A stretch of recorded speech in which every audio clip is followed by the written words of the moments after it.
Quantos anos você tem agora? 10. E antes, você tinha quantos anos? 1, E depois? 2, E depois? 3.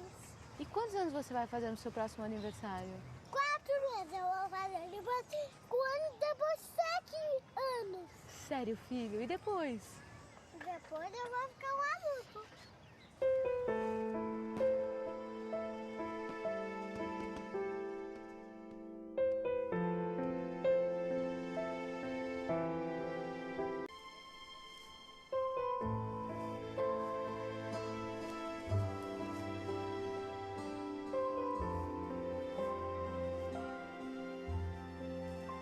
If you think of a newborn baby, you have a red, wrinkly little baby you are holding in your arms. They can barely hold up their head. And by 3 years of age, they can walk, they can talk, they even lie about some things. So by 3 years old, they are engaged in some deception, they're engaged in empathy for others.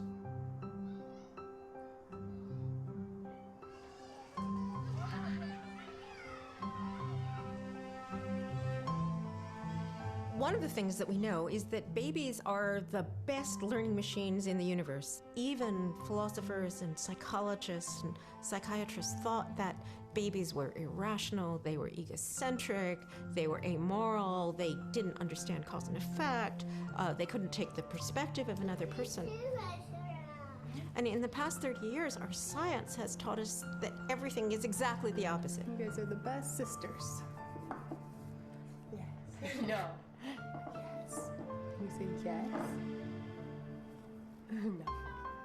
Filha, pinta na folha, filha. Na mesa não. Zizi, pinta na folha, por favor. Eu vou tirar a caneta de você. Instead of thinking of them as being blank slates, really, we're now realizing that they're the best scientists and the best learners that we know of in the universe.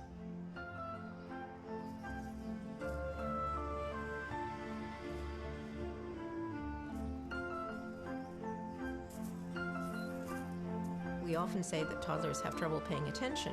What we really mean is that they have trouble not paying attention. So what they're doing is being very, very sensitive to all of the patterns of information, everything that is happening around them. And then they're taking that information and putting it to use to try to solve problems and figure out what's going on in the world.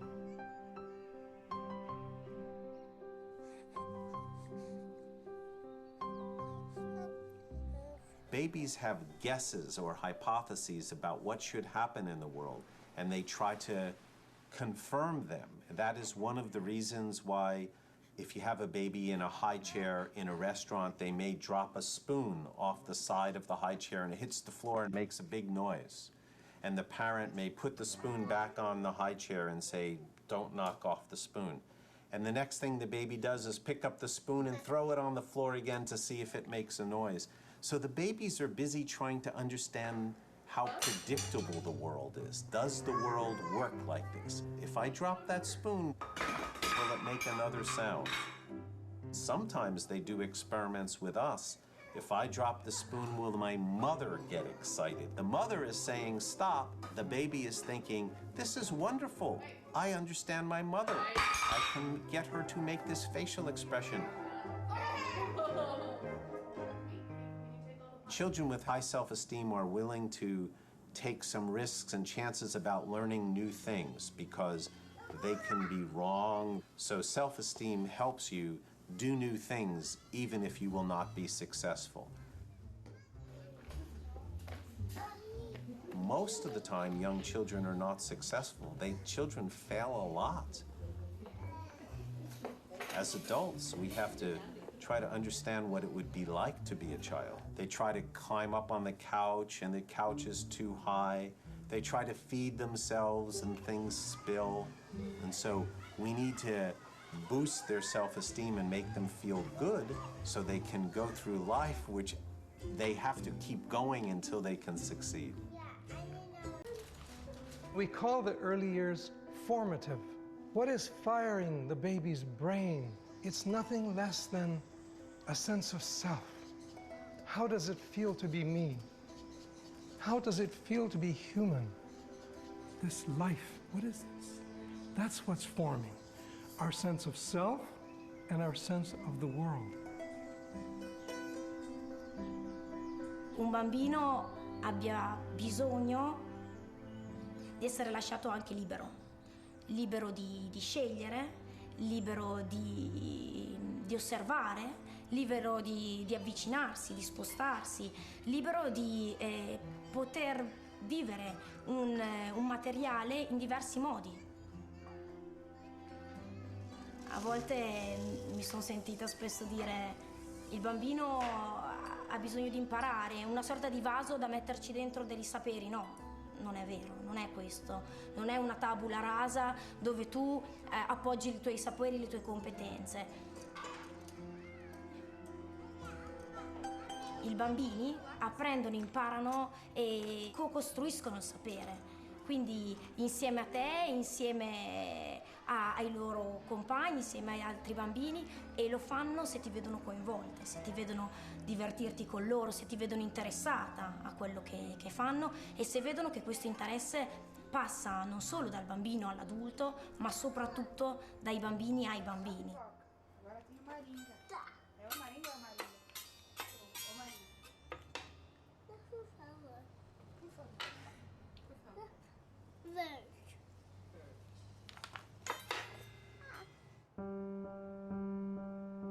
Learning begins literally from the time that babies are born, and there's even some evidence that there's learning inside of the womb.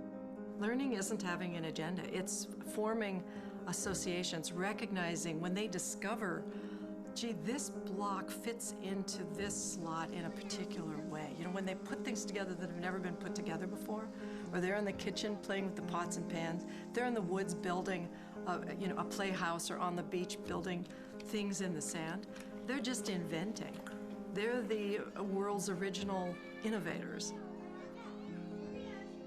Imagining alternative worlds, imagining being able to think about the world in a way that's different from the way the world actually is, that's actually one of the most powerful capacities that we human beings have as adults. So if you beginning shortly or immediately after birth, and really for the first few years of life, the brain is making connections between brain cells at a very rapid pace.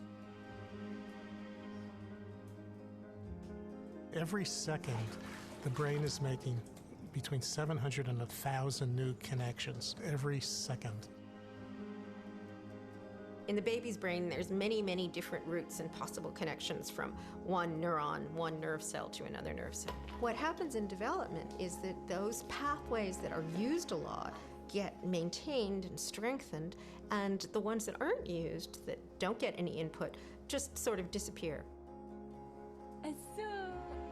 O afeto é a fita isolante das ligações entre os neurônios. Uma vez que você tem a ligação entre os neurônios, vem um afeto e faz com que aquela ligação seja tão forte que ela nunca mais será desfeita.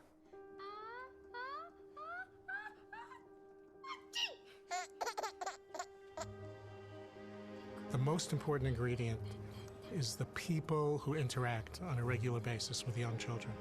What we call the serve and return interaction between babies and adults. A baby does something, like a baby will smile or coo or fuss around, and the adult responds to exactly what the baby's doing. And then as babies get older, even when they're still infants, they respond back and forth from the very beginning. So it's this back and forth responsiveness that's absolutely critical for brain development.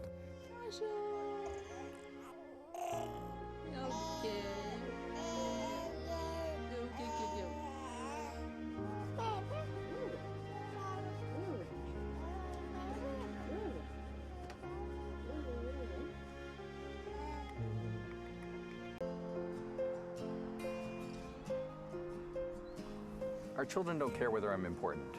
They don't care whether I make any money. The only thing they really care about is whether I'm present. And that's a really good life reminder. I'm gonna try pushing you on the grass. Okay, push you on it. Okay, ready?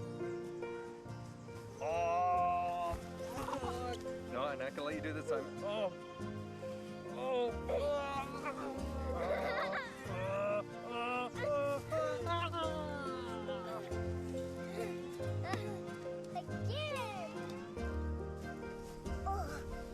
this is my major role as a dad, is as a play platform.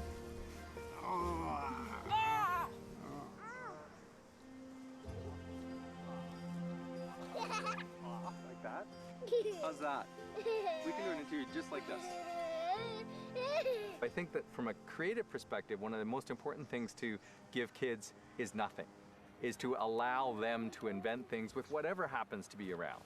And I think to just encourage them to invent worlds.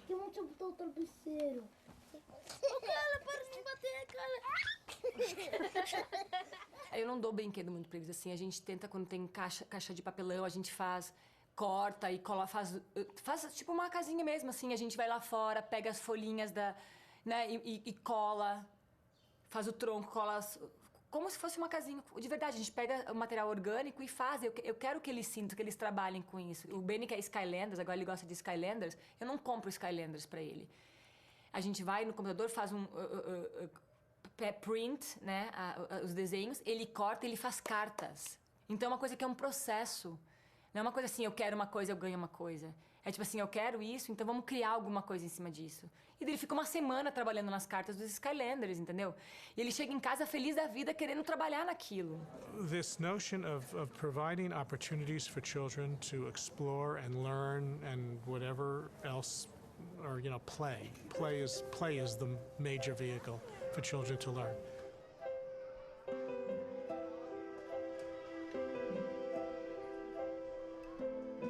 What you want is for children to not have everything so easy that they, it's not a challenge, or not have things so hard that they can't do it. Because if you watch any baby play, or any toddler or preschooler, particularly babies and toddlers, they work at the same thing over and over again, right? I mean, adults kind of sometimes get bored by that. You see a child gets a new toy or something, even if it's something as simple as putting blocks in a cup or a simple puzzle. As soon as the child does it, the child wants to do it again, more, again, because there's this inborn drive for mastery.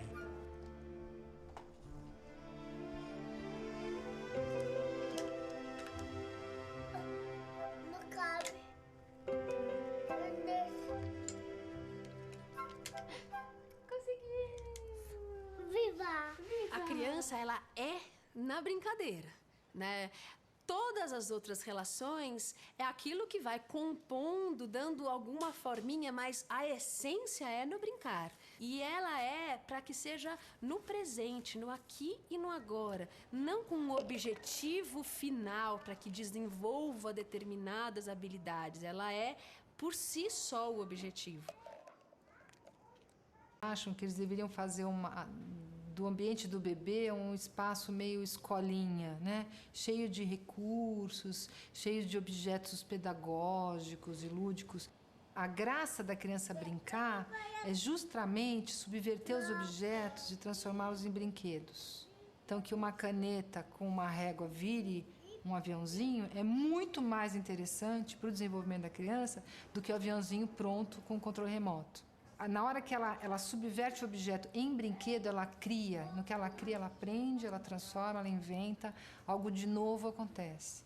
Então, os pais não deveriam se preocupar tanto em comprar coisas prontas, em tentar fazer da casa deles um certo cenário para brincar, mas de deixar as crianças circularem e experimentarem, né? Às vezes o paneleiro da cozinha é 1000 vezes mais interessante para a criança do que aquele armário de brinquedos que ela conhece. Porque aí ela pode brincar do que os pais fazem, que é cozinhar. Isso é muito mais significativo do que a brincadeira estruturada, organizada por um adulto, né? Então, o ambiente da criança tem que ser o ambiente dos pais, né? Onde ela possa circular com segurança e liberdade.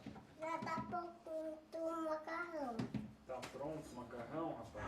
A gente vai comer tudo. Toma macarrão. É, rapaz. Macarrão, papai. Deixa eu ver. Que gostoso. É molho do que você fez? Eu fiz de manga. Que delícia.